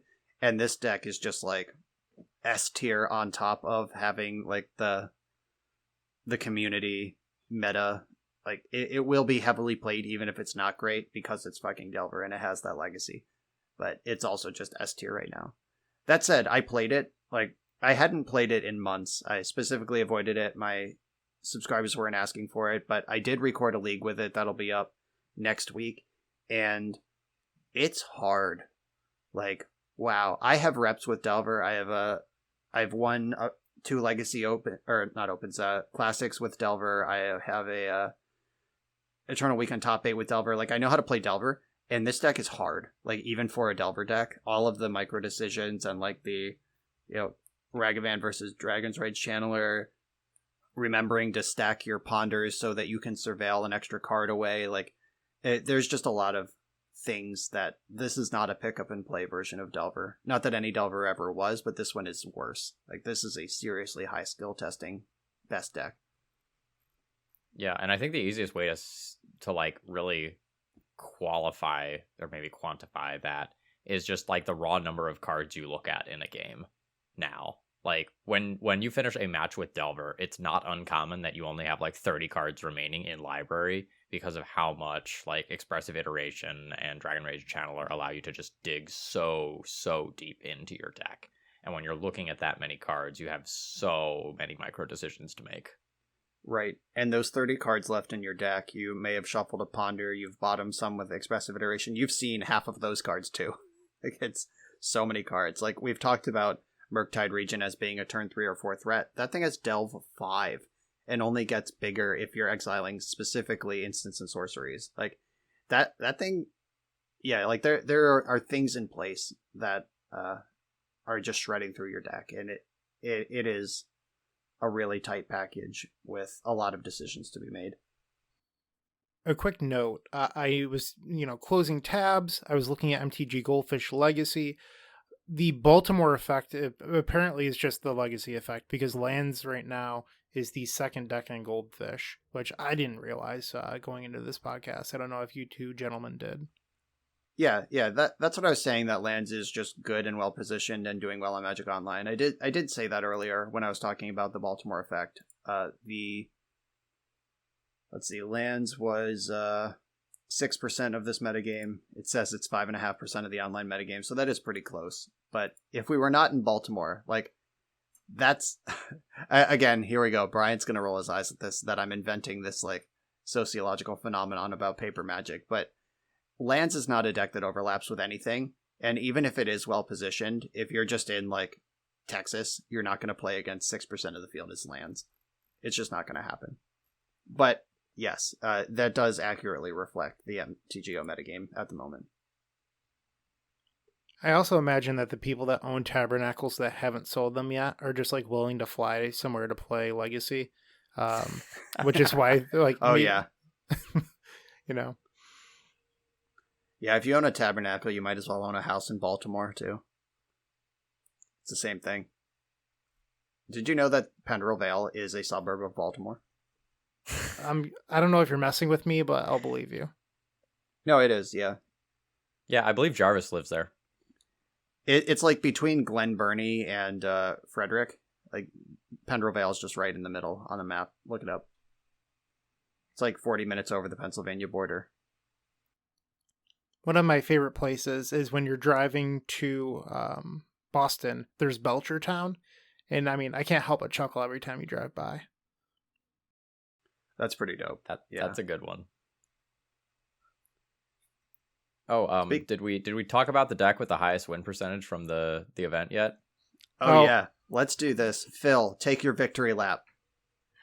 It's Red Prison with a whopping 1 pilot and a almost 78% win percentage. But Phil, how is that different? We're not going to talk about Blood Moon Aggro, which is somehow categorized separately. Which is clearly a different deck, which had a 40% win rate for the weekend. Across 4 pilots, Blood Moon Aggro went 10 and 15 for 40%.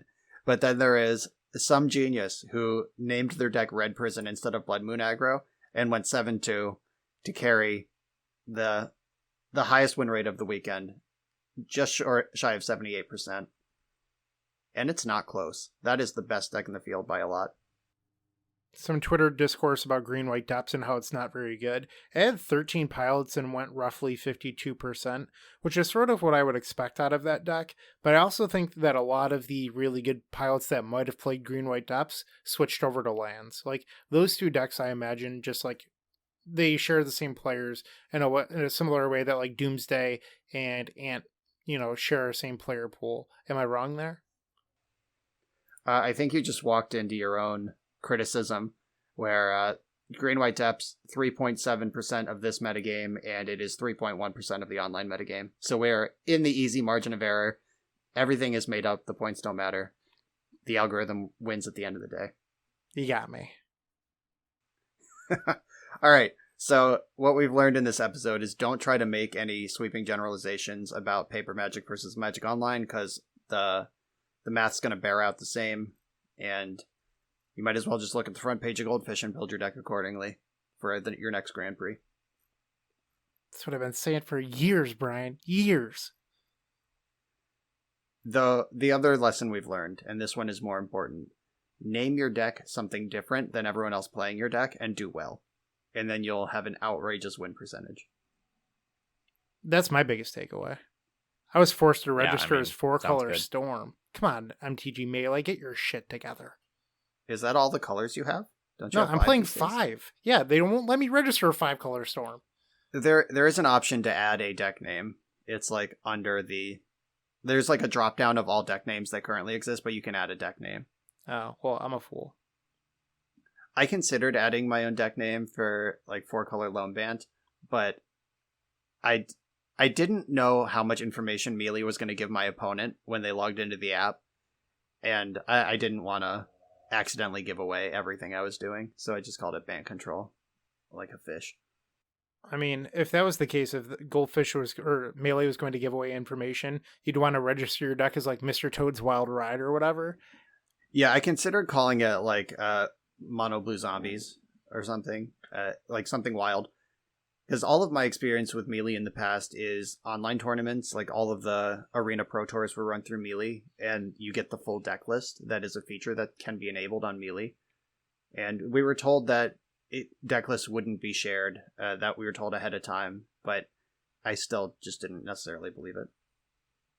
So one thing I did find funny about the event is Melee. So there was like this blunder in the beginning of the event regarding the player meeting. And some people were like, do I go here? Do I go there? I'm getting different information. And it was mostly because Melee was like, you can't run a 400-person event during COVID. This isn't safe. Smart. Yeah, the public service announcement that was ignored. Oh, I was reminded of another story. I thought I was done going off for the night, but this one, looping back to my gamer behavior from the beginning rant, the player meeting seatings went up, and I went to the table I was supposed to be at, and the person I was like paired against, quote unquote, had like a very clearly Asian last name, like Wu or something like that. And I got to the table, there was an Asian guy sitting at the table, and there was this like big white guy in a sleeveless shirt with a bunch of tattoos and like a scraggly beard. And I was like, I didn't want to make any assumptions. So I was like, which one of you is blank? And like said the guy's name. And obviously the Asian guy was like, it's me. So I was like, hey buddy, you're in my seat. And he like was in the middle of filling out his deck list, and everyone was moving to their seats. And he just like looked at me and he's like, this is just a players meeting, right? Doesn't really matter. And then went back to writing his deck list. And I was like, you're in my fucking seat. Like, do I need to call a judge? And then like at that moment, the TO announced like, oh, there's been a problem. We're repairing the players meeting. And I was like, Jesus Christ. Like the audacity of like, oh my God. Like, act right in public, people. Like, who do you think you are? Like, everyone else has a seat they're supposed to be at. This is set up this way for a reason. Don't tell me it doesn't matter. It's just the players meeting. Maybe fill out your deck list at home, you piece of shit. That's my final rant for the night. Also, deck lists were submitted digitally on MTG Melee the night before, so I don't even know what this person was filling out. Oh. Yeah, that's the kind of shit that, like, that's not how you want to start your day when you're already like tilted from the COVID situation. It's just like some D-Lord in your seat, like, it doesn't matter. It's like, it's about to matter. You better get up. Well, on a more positive note, one thing I regret about the weekend is there was a bunch of people there that I am friends with that I just did not get to spend enough time with or even see because, the event flew by, it felt like, and there's just some people that I would have liked to talk to for 5 minutes or whatever, and there were so many friends there that I just didn't get to. Yeah, I'm a very facial recognition based person. Like, I'm terrible at names. Like, I need to hear someone's name 3 or 4 times before I remember it, but I'll remember your face from just like walking past you on the street. And masks is just like, people are like saying hi to me. I'm like, hi. Like, and in my head, I'm like, do I even know you? Are you just saying, do you just know my name because of the YouTube channel? Or like, are we actually friends? Like, how much should I talk to you? Like, that was tricky. I bumped into Paul Lynch in like round 7 and he was like, oh, hey, yeah, hi. And I was like, oh yeah, Paul, you are under there, aren't you? And we had a conversation basically of just like, yeah, I don't know who any of these people here are, even though like I've known most of them for a decade or more. All right. In Paul's defense, he was dressed in all Baltimore Orioles clothing, had an Orioles mask and a hat. Like, if you don't know that's Paul Lynch, that's your fault. Paul was certainly identifiable. That's how we ended up in the conversation. But like, yeah, any like normal looking person, not so much. I did have one person tell me they didn't recognize me without a Mets hat on. I thought that was kind of funny. Yeah, where was your Mets hat? What were you doing? I got a haircut. I had to show it off. Your haircut? Yeah. I actually did. When I first saw you in the morning, I was like, yeah, his hair's looking pretty fresh. Nice. At first I was like, is that Bryant? Because you had a mask on. And then I saw your hair and I was like, it's definitely Bryant. I'm safe. Any final thoughts before we wrap this up? I feel like we're running out of steam here. Just complaining about people. Yeah, we're just spinning our wheels at this point. I missed not seeing Phil. I wish we could have had Phil there. Well, I did. Yeah. Actually, I don't wish we could have had Phil there. I wish neither of us were there to not see Phil, quite frankly. In retrospect, no offense to the Legacy Pit, just all the offense in the world to COVID and people who refuse to get vaxxed. I am intentionally offending you. So those people, eat a dick. I'd like to hang out with Phil at some point. Shout out to the Legacy Pit, though, for trying.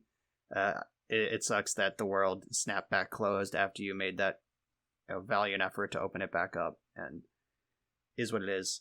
Really Thanks was for running a a pretty good event. Yeah, it was a solid event.